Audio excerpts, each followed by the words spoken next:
if you don't take the first step and step out, ideas would always be cheap. There are billions and millions of ideas all over the world that people are thinking about, but if you don't execute them, if you don't go out and execute, you're not going to be able to move forward.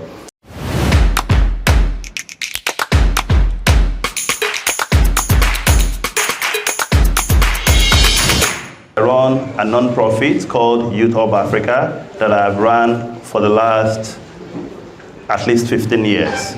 And one of the things that we do is that we go and speak to young people all across Nigeria. I've done 34 states, remaining 2. I hope I finish my last 2 states in the course of next year. The remaining Yobe and Kebbi states that I have not been to in Nigeria. And not only Nigeria, but we travel all over the continent speaking to young people. And many times I see young people come to me and say, I have a bright idea. 8 out of 10 times it's an idea I've heard before from somewhere else. And then when I tell them, I've heard this idea before, they're very surprised. Like, no, I thought about this idea in the shower yesterday. It's a new idea. It fell off the sky and boom, into my brain. I'm like, sometimes ideas are not new. As you're thinking about an idea in a corner of your house in Kano, in Lagos, in Abaji, in Wusetu, somewhere on the other corner of the world is probably thinking about the very same idea. What makes the difference? What makes the difference? Execution. How you execute the ideas. And then there are some things I've noticed over the years, even with myself. Sometimes you have a big, bright idea, and then you spend a lot of time in planning, in tweaking, in planning, in refining, in planning. Guess what? You've not taken the first step, but you're tweaking it every day. You're researching, you say another thing you had to it, but you've not taken the first step, you're not executing. And we have so many people all over the world right there. And sometimes they see something on TV, they're like, I'm better than this speaker, but you're not speaking anywhere. You're in your house. I can do this better than this person, but you're not doing it. I can take better photographs better than this person, but you're not doing it. You're sitting in your house. If you don't take the first step and step out, ideas would always be cheap. There are billions and millions of ideas all over the world that people are thinking about, but if you don't execute them, if you don't go out and execute, you're not going to be able to move forward. I remember a couple of years ago, a good friend of mine, we've been friends for many, many years, and both of us, we like to write, we do some writing, and then he came to me and said, I got a wonderful opportunity to write for one of the national dailies in Nigeria, but he says, I'm afraid. It's a weekly column. I don't think I have enough ideas to run a weekly column for 1 year. I'm like, do it, I'm going to support you. And at that time, I would say our writing was at par. We both write almost similarly. We send stuff to me to review and vice versa. And then he has to turn in his writing on Sunday because it will be published in the National Daily in Nigeria on Tuesday every week. And so on Sunday afternoon, he'll call me and says, what am I writing this week? And then we'll discuss the ideas. You put up the write-up together, and then he will send it in for publication. Sometimes the editor will make a few corrections here and there, and boom, it will hit print. In the course of the 1 year that I supported him, he was writing. I had some of the ideas. Sometimes he comes with ideas I help to refine, but he was doing the writing. He was doing the executing. In 1 year, he had 54 published articles in the dailies. 54, one weekly in the National Daily in Nigeria. Guess how many articles I had that year? 0. And so within 1 year, my friend became a nationally recognized writer. And me, I was unknown. I was unknown because I wasn't writing anything. And then it occurred to me, half of the ideas that this guy wrote, I give to him every Sunday. Sometimes he's on phone with me 2 hours. When I look at his article, I give him new ideas. And then I wrote no article. Over time, in the course of our relationship, these days, guess who edits all my articles? My friend. Right, before it was 50-50, now it's 95-5. He edits 95% of my articles. I only look at 5% of his articles because he has gotten very good over time. And so, the second point I'm going to speak about in execution is consistency. Right? A lot of young people have ideas, they have bright ideas, they try the idea, they're faced with the first problem, they abandon it, they're not doing it anymore. Today, there are new ideas that everybody wants to do. Podcasting, everybody wants to have a podcast. But guess what? Most podcasts does not see the 10th edition. It's dead. Why? They publish the first one, they share with family and friends, 10 views. With all the money I've spent, 10 views. You're harassing all your friends to watch, nobody's watching. They're helping you to reshare on their WhatsApp status, but they're actually not watching. And then after the second episode, third episode, motivation is dead. Motivation dies quickly, right? It's like love in a relationship. It dies quickly sometimes if you're not careful. Consistency is what matters.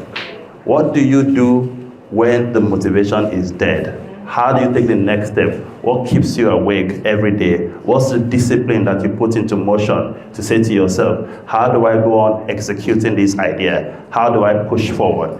And I've faced the same thing many times. I started a conference a couple of years ago in Abuja called the Dare Conference. We did the first edition. We got support, good grants from an international partner, the European Union. They gave us a grant for the first one. We did it, I think, in 2017, if I'm right. And it was nice. And then the second edition, we didn't get as much money. We did it 2 years later in 2019. It was fairly okay. And then the third edition, we got a lot of support from another international partner, and it was very big. We did it at the International Conference Center. For those of you who know Abuja very well, if you do an event at the International Conference Center, it can't be as big as that. After that, all the support disappeared. And then I was afraid. I'm like, how will I do the next edition? I'm not doing the next edition until I get money, until I'm able to raise the kind of money I did for International Conference Center. And in my head, I said, is it the International Conference Center or nowhere? 2022, money did not show. I didn't do it. 2023, money did not show. We didn't do it. In 2024, I said, you know what? Even if I would do it in my living room, we will do this conference. And we did it. We did it last year. It was done. This year, we did it last month or 2 months ago. It was done. And then for 2026, as I speak to you, we have already raised all the money that we used for the 2025 conference, for 2026 conference already. Why? Because we kept doing it.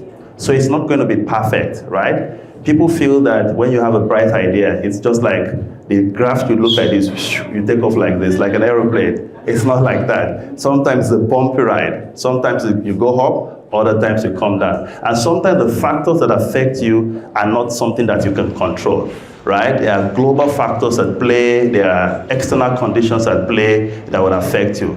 A lot of times also, young people feel my biggest problem is money.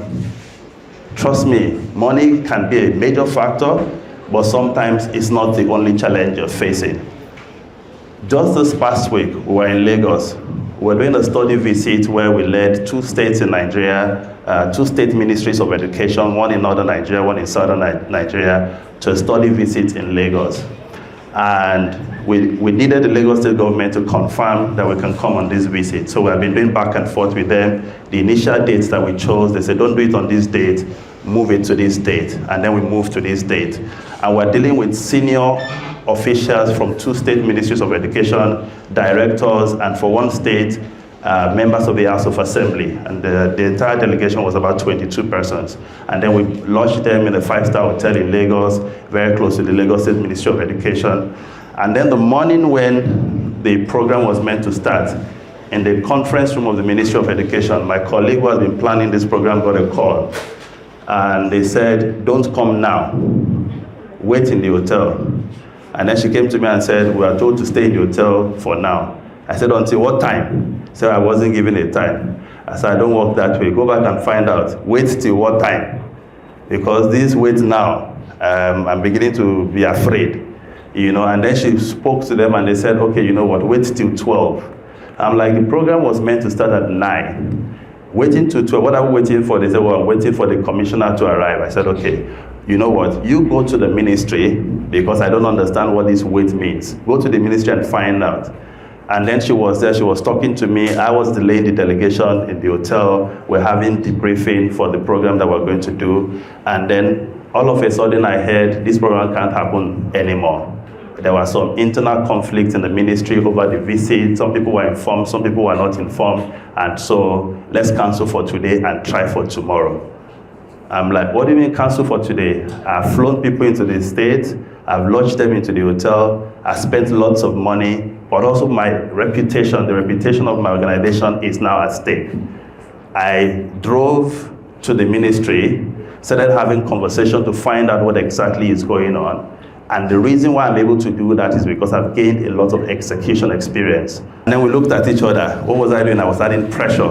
At the end of the day, like Yorubas will do, and for those of you who know, sometimes you have to move the needle. Interestingly, I was wearing white as I was wearing today. I had to go on the floor, prostrate, and beg, and move the needle, and identified the particular government official that was annoyed because they were not informed. And the moment we solved that, at 2:30 p.m. for a program that was meant to start at 9 a.m., the program started happening. We're in the conference room and we started the study visit. Why am I telling you this story? If you don't execute, there are certain things you will not learn from theories, from textbooks. It doesn't matter whether you went to Harvard Business School or you went to a state university in Nigeria like I finished from. It doesn't matter. There are things the streets will only teach you. And I'm sure for the organizers of this program, there are things that they would only learn from planning and organizing this program. There are some speakers who will not give them tough time, would respond to all their emails, and there are speakers like me who will respond to no emails, apologies. But at the end of the day, it's in these planning phases, it's in these execution phases that you learn a lot of things. As I begin to wrap up, a lot of people make a mistake on only focusing on the winning prize, what you get at the end of your execution. But trust me, you need to learn to enjoy the journey because it never stops. You win this, then you start with new ideas for the next phase.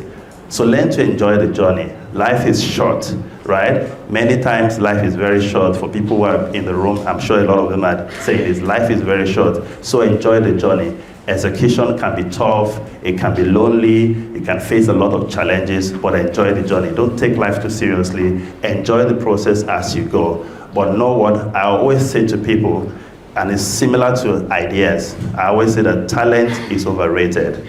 If I have to choose between a consistent average guy and a talented but not consistent guy, what are you going to choose? Consistent. All the time.